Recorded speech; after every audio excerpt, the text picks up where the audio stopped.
O que temos estabelecido até aqui é que há um Supremo Legislador e, portanto, todas as subautoridades estão debaixo da sua jurisdição. Deus tem dado uma jurisdição a autoridades menores, como o marido, os pais, o patrão, os pastores e as autoridades do Estado. Cada uma destas tem seus limites estabelecidos por ele. A lei de Deus que encontramos na Bíblia determina estes limites, aquilo que é certo e errado para cada um. Na última parte do estudo, terminamos com esta pergunta. Você diz, mas tem este vírus da Covid-19? Os hospitais poderiam ficar superlotados se não fosse feito o lockdown. O que fazer então? Primeiro, devemos perguntar: saúde é da jurisdição do Estado? Me mostre uma passagem bíblica, só uma, que ensina que é responsabilidade do governo cuidar de sua saúde. Não tem. Nós sabemos melhor do que o Senhor o que o Estado deve fazer. Que orgulho pensarmos assim. Segundo, o que é dito na Bíblia quanto ao que se deve fazer quando existe uma doença contagiosa? O correto é isolar o doente, não isolar os sadios. Levítico 13, por exemplo, fala disto. O leproso devia ser separado para não contagiar os sadios. Neste mundo caído, na rebeldia contra o Criador, morte e doença fazem parte da nossa existência aqui. Lamentamos as mortes e o sofrimento que tem ocorrido. Porém, as autoridades devem deixar que as pessoas avaliem os seus próprios riscos.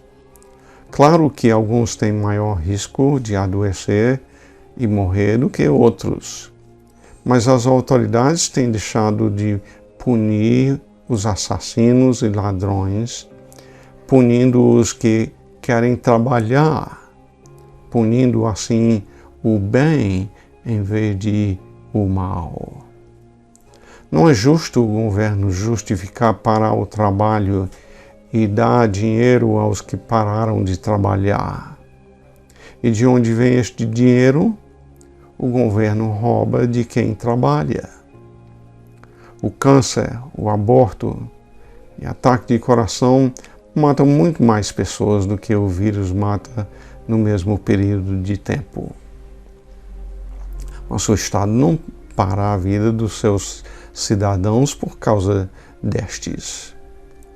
A solução que tem sido imposta sobre nós no problema do vírus tem sido pior do que o próprio vírus.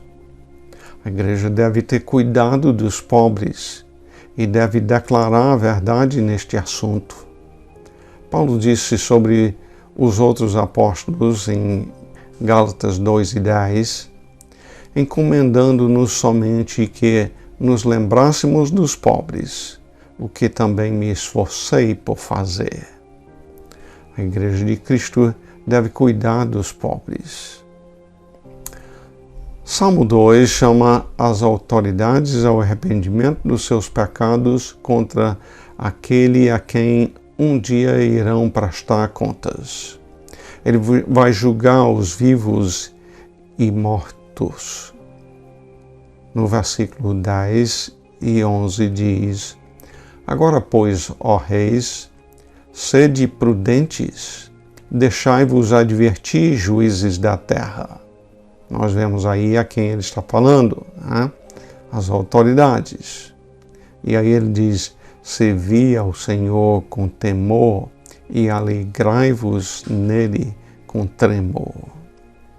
Note que a passagem aborda autoridades civis e exorta-os a servirem ao Senhor na sua capacidade e função civil. É importante compreender que há responsabilidades específicas que o magistrado civil deve cumprir no seu serviço ao Senhor. Devemos manter isto em mente quando lembramos de orar por nossas autoridades, como a Bíblia nos ensina em 1 Timóteo 2, 1 e 2. Não estamos orando que sejam apenas crentes nominais, mas crentes verdadeiros que são santificados e suas vidas transformadas e submissas ao senhorio de Cristo. Uma autoridade civil verdadeiramente convertida deve buscar diligentemente nas Escrituras quais são as responsabilidades delegadas a ela para que ela possa se conduzir nesta capacidade de autoridade civil como um ministro ou servo de Deus. Ela deve ser diligente em cumprir a responsabilidade que Deus a dá, mas também deve ter cuidado de não ir além da responsabilidade que Deus a dá e interferir na jurisdição de outro. As autoridades vão dar contas a Deus se viveram a fazer aquilo que Ele manda na Bíblia ou não. É hora de prefeitos, governadores, policiais, legisladores, juízes, etc., se arrependerem das injustiças praticadas. Venham a Cristo, que morreu na cruz para pagar o débito que o seu pecado deixa diante do seu Criador. Se não se arrependerem, irão sofrer eternamente no inferno pelas injustiças cometidas contra a família, a igreja e o trabalho. O meu amor por vocês me leva a avisá-los do perigo em que se encontram, até hoje talvez sem saberem. Aos demais cidadãos digo, estudem na Bíblia esta área de jurisdição. Eu só fiz uma pequena introdução bíblica a este assunto. Conheçam a Constituição brasileira. Examinem aquilo que está apoiado na Bíblia e onde a contradiz. Assim como os brasileiros não têm a obrigação de obedecerem leis da China, nenhum cidadão tem a obrigação de obedecer leis impostas pelo Estado, mas fora da jurisdição que ela recebe do Senhor. Conheçam o seu dever ao seu Criador. Conheçam por meio da Bíblia o plano de Deus para as diversas jurisdições.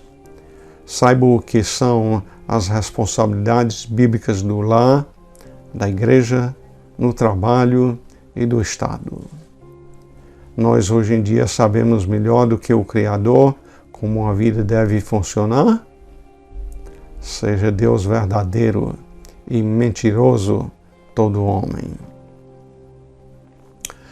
Você tem a tendência de reclamar dos impostos altíssimos ou até de sonegar impostos? É fácil reclamar dos outros. Em vez de reclamar dos outros, examine as Escrituras e avalie sua vida para ver onde você tem contribuído ao aumento dos impostos por abdicar ao governo responsabilidades que Deus deu a você e sua família e que não são responsabilidades do governo. Exerça a responsabilidade que Deus lhe deu na esfera de autoridade que Ele lhe deu e assim contribua para a solução. O resultado será que o tamanho do governo e, consequentemente, de seus impostos diminuirá. Você reclama da corrupção e roubo que existe no governo? Cumpra as responsabilidades que Deus lhe deu e pare de transferi-las ao governo e o resultado será menos envolvimento do governo em áreas nas quais ele não deve envolver-se. Certamente, a nossa negligência do estudo da palavra de Deus nesta área tem trazido graves consequências sobre nossas vidas. Jesus é o Rei dos Reis e Senhor dos Senhores. Ele é o único cabeça da sua amada igreja. Jesus disse aos seus 12 discípulos em Mateus 10 e 28, não temais os que matam o corpo e não podem matar a alma. Temei antes aquele que pode fazer perecer no inferno tanto a alma como o corpo. Planejo fazer outro estudo que não é do mesmo assunto, mas mencionei a importância disto neste estudo e a pobreza. Se vamos ajudar pobres, como Deus quer que façamos, precisamos perguntar quais são as causas da pobreza segundo a Bíblia. Você já estudou este assunto? Se vamos ajudar os pobres, importa diagnosticar corretamente a causa, se vamos poder esperar uma solução duradoura. Se lembre que, se você tiver perguntas, comentário ou mesmo uma passagem bíblica que seria importante neste assunto, me escreva. O link está aí embaixo. Seria um prazer também me dirigir a perguntas que vocês possam ter.